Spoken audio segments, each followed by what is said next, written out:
You couldn't contain Ann DeMatteo. You couldn't rein her in or slow her down. She was a journalist, beauty pageant queen bee, sorority sister, and karaoke diva. She had a huge heart. The biggest share was reserved for people who needed it the most. A friend stricken with cancer that needed care for 9 months. A single coworker who broke his leg and needed help doing the everyday tasks we all take for granted. Ann was there for him. No one could stop Ann DeMatteo. Cancer did. Born in 1956, she died this past May.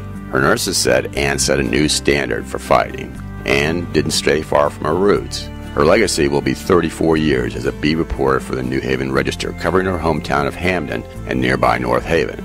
Ann usually was working on 4 or 5 stories at any given time and intuitively knew which source to tap. She had many of their phone numbers memorized. An editor who had worked with Ann for almost 4 decades said, "She always drove me crazy, missing deadlines, talking on 2 or 3 phones at the same time, telling me to go to hell when I asked her when her story would be done, but in the end, the story would always be done in time for the next day's newspaper." He continued, "No reporter I ever worked with knew more people, knew more about the area she covered, knew more about the issues than Ann DeMatteo, and no other reporter of the hundreds that I've supervised had the combination of toughness and compassion that she to the end still had. I loved her. We all did."